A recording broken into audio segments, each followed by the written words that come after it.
Big Bad Toy Store has all of the latest and greatest kaiju collectibles, so evolve your collection and head on over to the link in the description or scan the QR code on the screen today. Dragon Ball, horror, kaiju, and more. Steven's Toy Reviews. Hey there collectors, it's going to be Steven here, and welcome to a look at the SH MonsterArts Godzilla Evolved from Godzilla Kong: The New Empire.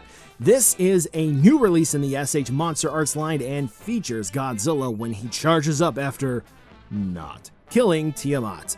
Yeah, I know what happens in the comics, but I don't know, are the comics going to be really considered canon moving forward?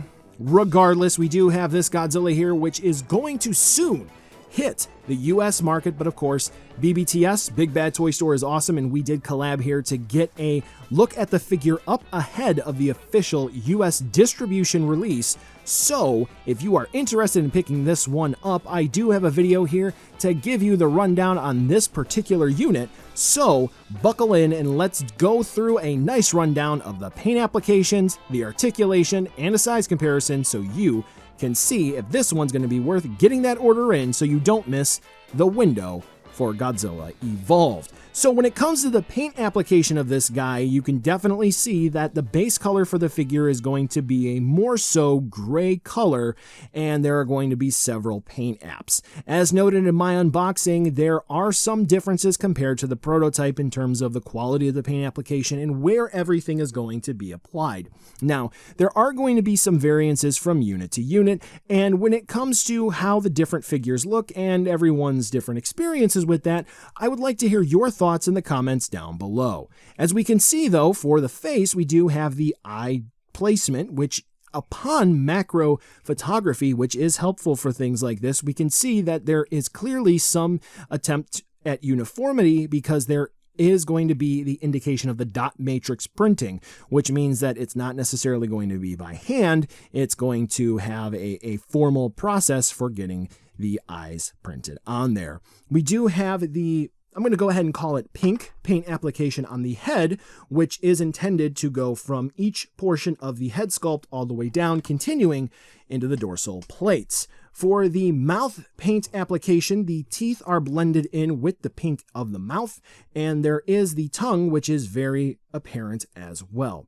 There is going to be very thick dry brushing, which is found on the chest and the stomach of Godzilla Evolved, but don't forget that we do have the little, I'm going to go ahead and call them forearm blades on Godzilla, which are actually kind of sharp.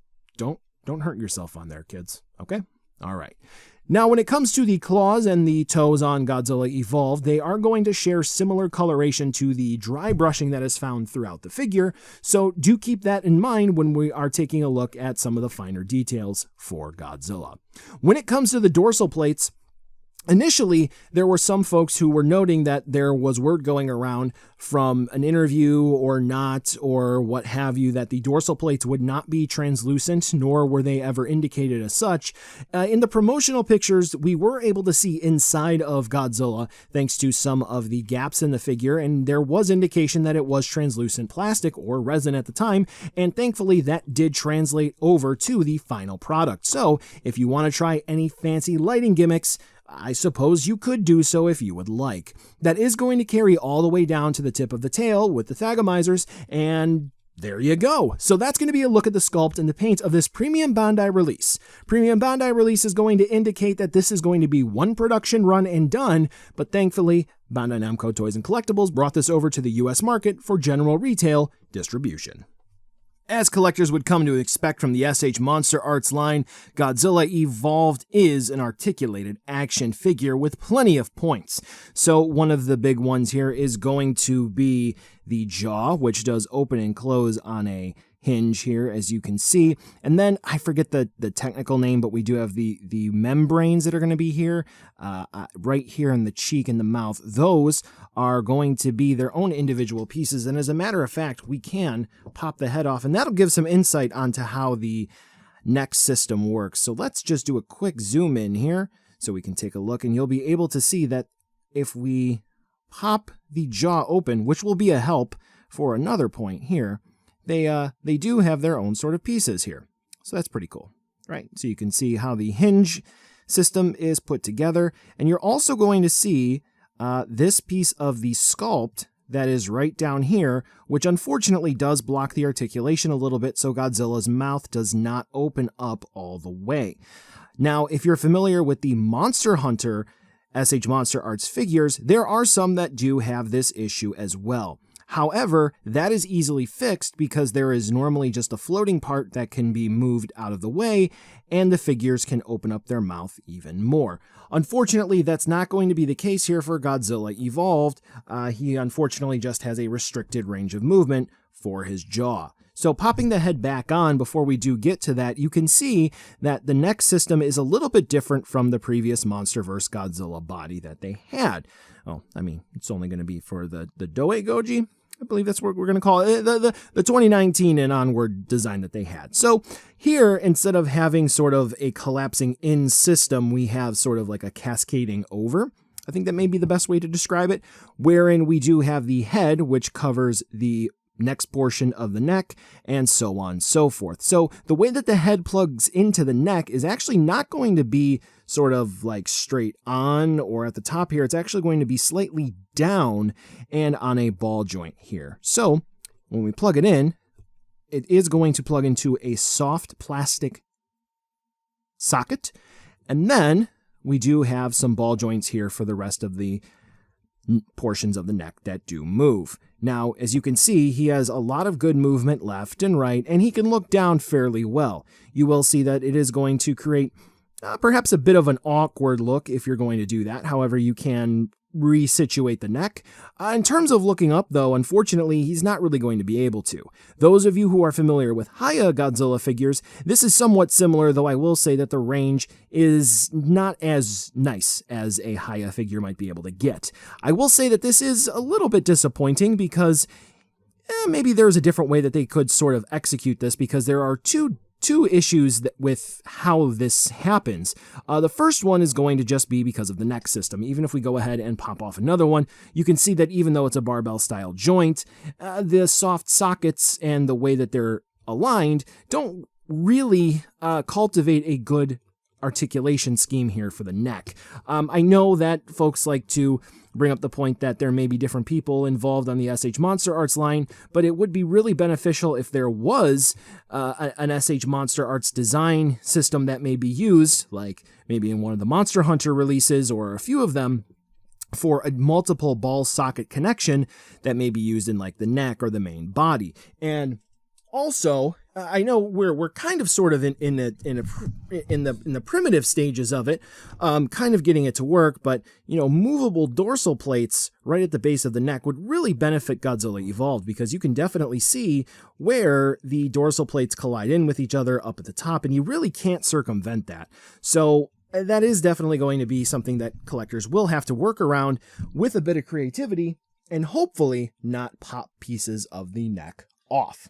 All right, so now that we're done talking about the head, which has a lot to talk about, the arms, which will be very similar to the previous MonsterVerse Godzilla releases. You pretty much know how the shoulders work on ball joints. He can't really directly T-pose, however, you can sort of rotate them back, and you'll be good as golden. Now, when it comes to the actual joints of the rest of the arms, here's where we have a little bit of a conundrum with how the arms are sculpted. Now, some folks have said that if you use heat, you can sort of increase the range of movement, which, true, but that is more so going to come into modifying the actual sculpt. So when you open this figure up out of the box, we do have sort of the vanilla position that the arms are going to be in, and we have to make sure that the figure is going to maintain the aesthetics and make sure that it looks as accurate to the source material as possible, right? So when you open them up out of the box, we're going to go ahead and just say that it's mirrored. This is going to be how the arm looks, right?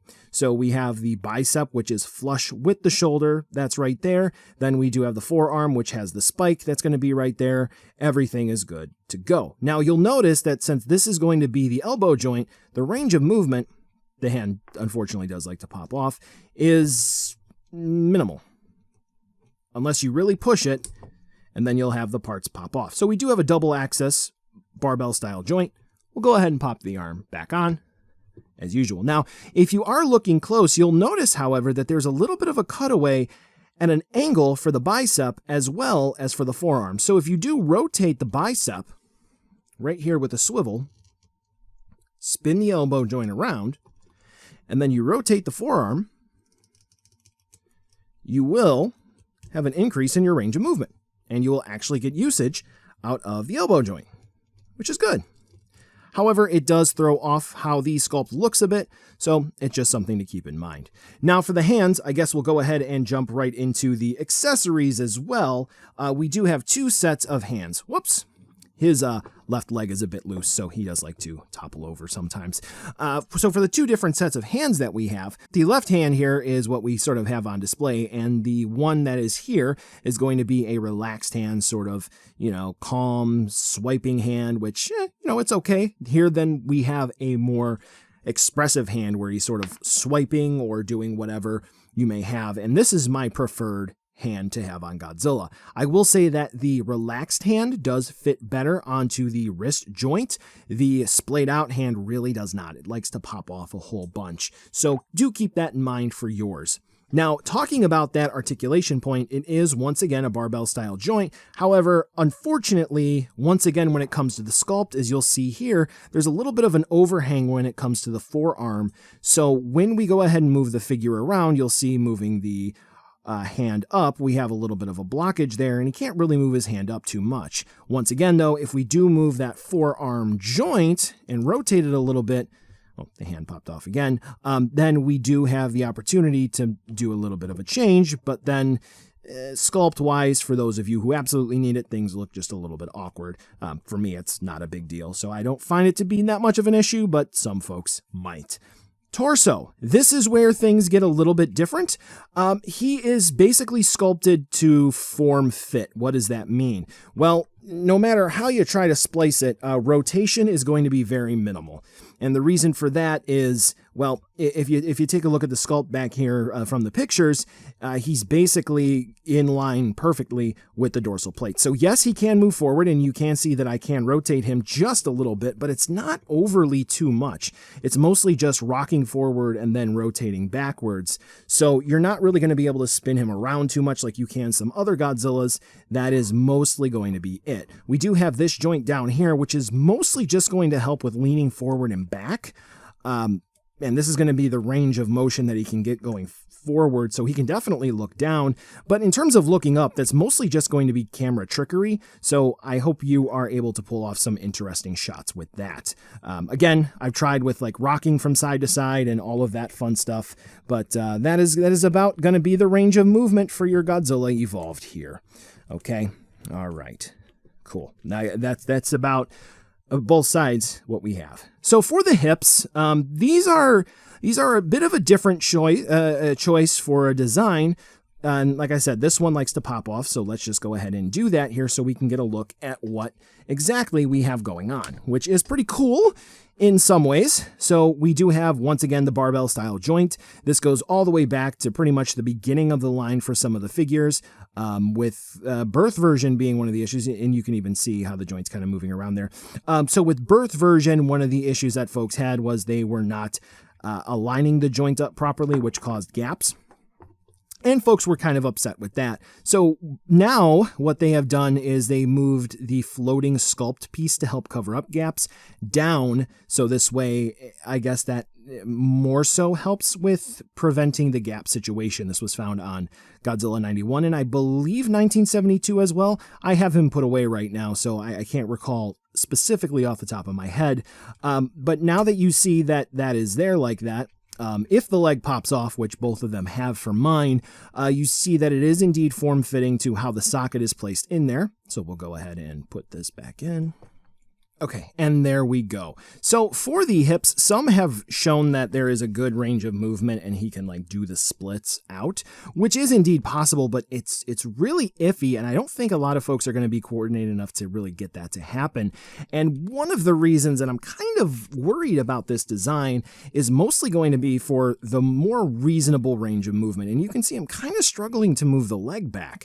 Now, I know some folks are against zooming in and looking at things up close and personal, but this is kind of where we get the benefit of that because, you know, like we saw back for the original Godzilla release, we do have an issue with sculpt colliding in with each other, and you're going to see that with this internal ring here. You can see exactly where that is. It's literally dead center of the screen. That internal ring there is lining up and rubbing right there. So we are having some difficulty in getting Godzilla's leg to move back. And for those of you Dragon Ball fans, think about it this way. The newer, I guess what some call the 3.0 hip design, that is definitely going to be similar to the range of movement you're going to get out of the hips.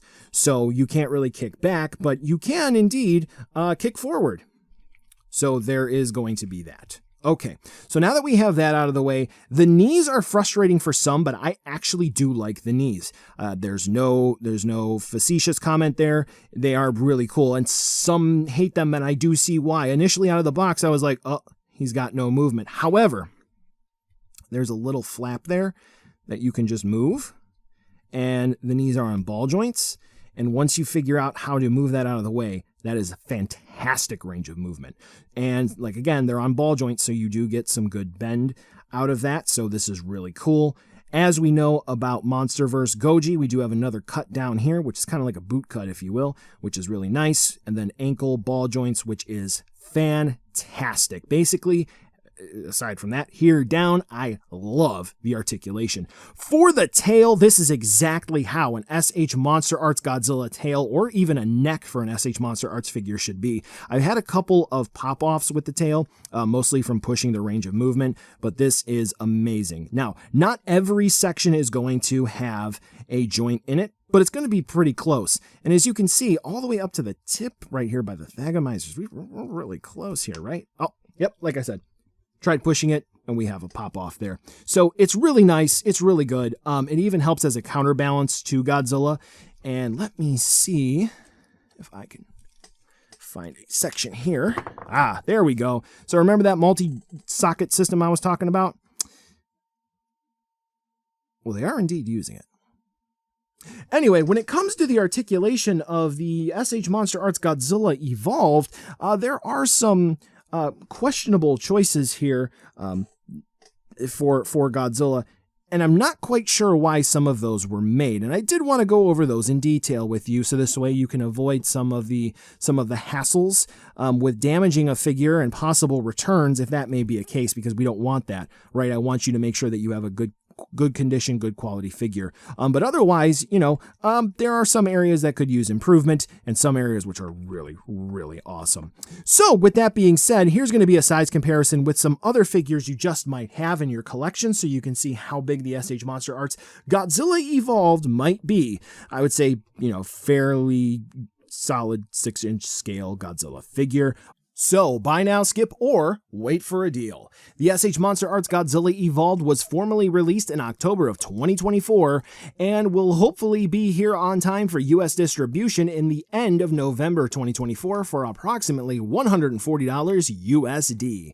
Multiple paint apps with several points of articulation, and the only accessories are going to be the extra hand parts. So if you do need some more stands or energy effects, like maybe a heat ray, I have videos to help you out to help you make those decisions. If you are looking to pick them up, definitely check out BBTS's link in the description so you can get your reservation in, because as noted, this is a premium Bandai release, one production run and done, unless they do repaints. Thank you so much for watching, folks. Be sure to click like, subscribe, and follow not only yours truly, but also BBTS as well, so we can get you the latest and greatest in the world of action figures. Of course, there's going to be more SH MonsterArts Godzilla Evolved content right here on the channel, and plenty of more MonsterVerse SH MonsterArts to come. Thanks again for watching. I'll catch ya in the next video.